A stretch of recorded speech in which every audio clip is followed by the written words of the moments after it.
2026년 1월 1일 새해 카운트다운이 끝나고 전 세계가 축배를 들던 그 시간에 대한민국 안방은 이상하리만큼 조용해졌다. 누군가의 환호도 누군가의 폭죽도 잠깐 멈춘 듯 했다. TV 화면 한가운데 무대의 중심에 선 한 여가수의 눈빛이 공기를 통째로 붙잡아 버렸기 때문이다. 화려한 드레스는 장식이 아니었다. 그날의 드레스는 선언문이었다. 나는 오늘 내가 알고 있던 나를 버리겠다. 그리고 그 선언의 이름은 현역부로 돌아온 성악가 염유리였다. 사람들은 그녀를 이 노래를 잘하는 사람으로 이미 알고 있었다. 하지만 그날은 달랐다. 그날의 염유리는 잘 부르는 가수가 아니라 장르의 문을 뜯어내고 들어오는 침입자이자 개척자였다. 그리고 단 3분, 비 내리는 고모령은 단순한 무대가 아니라 트로트 오디션의 역사가 한 칸 옮겨지는 순간이었다. 트로트 오디션 역사에는 성악 전공자라는 이름이 늘 따라붙었다. 누군가는 고음을 뽐냈고, 누군가는 공명을 보여줬고, 누군가는 내가 얼마나 훈련된 목소리인가를 증명하려 했다. 하지만 결과는 자주 비슷했다. 노래는 완벽한데 트로트가 아니라는 말, 여소리는 멀리 가는데 감정은 가까이 오지 않는다는 말. 기술은 반짝이는데 한은 흘러내리지 않는다는 말의 그 벽 앞에서 수많은 도전자가 무너졌다. 성악은 본질적으로 소리를 크게 키워 멀리 던지는 예술이다. 비강과 구강, 흉곽의 공명을 극대화해 한 점의 흔들림 없이 날려보내는 체계다. 반면 트로트는 다르다. 트로트는 소리의 크기가 아니라 소리의 표정이 핵심이다. 한 글자를 어떻게 꺾어 뒷 밖으로 내보내는지, 그 꺾임 속에 얼마나 많은 사연을 숨겨두는지, 그 한숨을 얼마나 정확히 노래로 바꾸는지가 승부다. 성악이 관성된 음을 목표로 한다면 트로트는 살아있는 말을 목표로 한다. 그래서 성악가가 트로트로 들어오는 순간 가장 큰 적은 상대가 아니라 자기 자신이다. 혀의 위치, 후두의 높이, 호흡의 방향, 비음의 섞임, 가사의 발화 방식까지 몸 자체를 갈아엎어야 한다. 바꾸면 무너지고 안 바꾸면 안 닿는 그 틈을 넘어야 한다. 지난 시즌의 염유리는 그 틈에서 흔들리던 이름이었다. 무대는 깨끗했고 소리는 아름다웠다. 하지만 누군가의 귀에는 너무 성악 같다 이는 말이 남았다. 마스터들의 평가도 그 지점을 찔렀다. 노래는 잘하지만 트로트 같지 않다. 노력은 보이지만 익숙하지 않다. 성악의 습관이 트로트의 숨결을 가린다. 그 말들은 칭찬처럼 들리면서도 잔인했다. 왜냐하면 성악가에게 트로트 같지 않다는 말은 결국 당신의 뿌리가 방해가 된다는 뜻이기 때문이다. 그런데 2026년 1월 1일 염유리는 그 잔인한 문장을 뒤집었다. 뿌리가 방해가 되는 것이 아니라 뿌리가 무기가 되는 세계를 열어버렸다. 그날의 무대는 성악을 줄였다가 아니었다. 성악을 해체하고 트로트를 새로 조립했다에 가까웠다. 전주가 흐르는 순간부터 이미 분위기는 달랐다. 무대 위의 염유리는 노래를 부르기 전에 서사를 먼저 쓰기 시작했다. 표정이 먼저 울었다. 시선이 먼저 젖었다. 비 내리는 고모령이라는 곡이 가진 시대의 그림자를 너무 잘 알고 있다는 듯 그녀는 처음부터 무겁게 숨을 깔았다. 이 노래는 젊은 가수들이 쉽게 품기 어려운 곡이다. 가사 속에는 단순한 이별이 아니라 한 시대가 어깨에 올려놓은 절망과 그럼에도 살아야 했던 사람들의 독한 생이 배어 있다. 그래서 이 노래를 부를 때 가장 위험한 것은 잘 부르려는 마음이다. 잘 부르려는 욕심이 들어가는 순간 이 노래는 박제가 된다.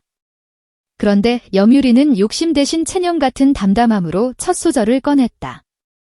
그 순간 관객은 느꼈다. 이건 과시가 아니다. 이건 고백이다.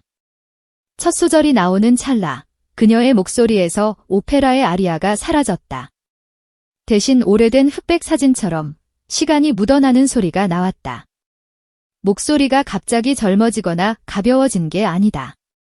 오히려 반대로 목소리가 늙었다. 그것이 충격이었다. 젊은 가수가 일부러 소리를 늙게 만든다는 건 단순한 테크닉이 아니다. 그건 감정의 나이를 맞추는 일이다.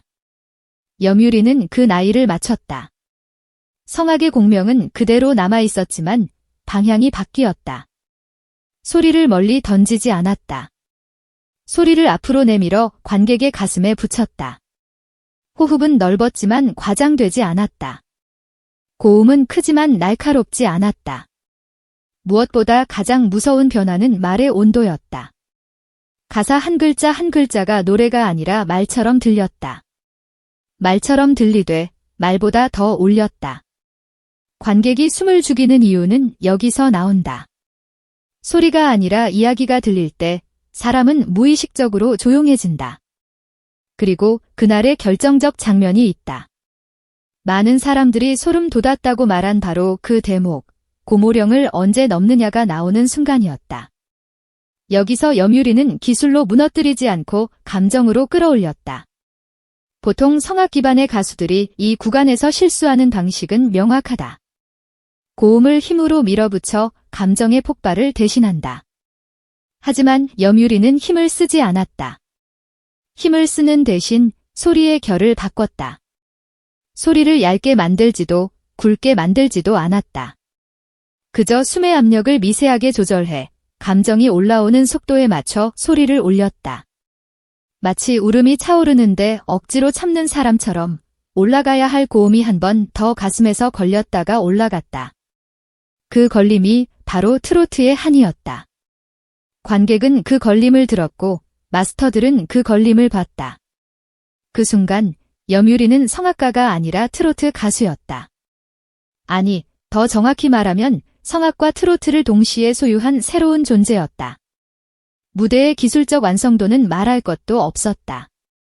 음정은 흔들리지 않았고 리듬은 무너지지 않았다. 기본기가 탄탄한 사람만이 가능한 여유가 있었다. 그러나 사람들이 감동한 이유는 단순히 안정적이어서가 아니다. 안정감 위에서 밀고 당기기를 펼쳤기 때문이다. 트로트의 밀고 당기기는 리듬을 어기는 것이 아니라 리듬 위에서 시간을 조금 비틀어 감정을 붙이는 행위다. 염유리는 그 타이밍을 알고 있었다.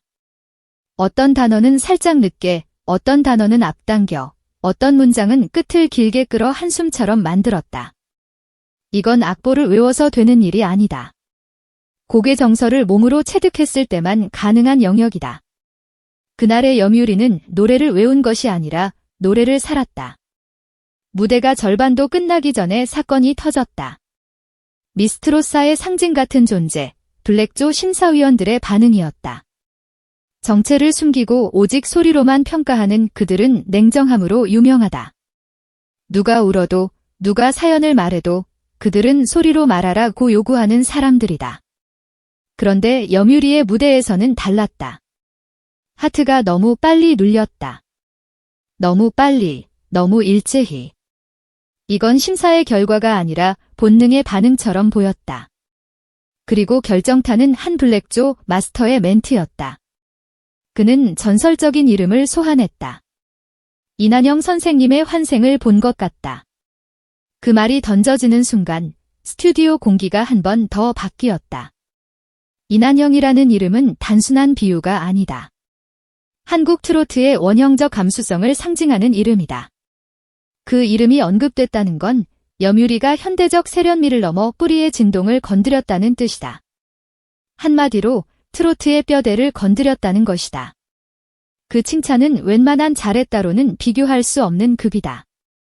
이것은 너는 오늘 장르의 혈통을 인정받았다에 가까운 선언이었다. 연예인 마스터들의 반응도 폭발했다.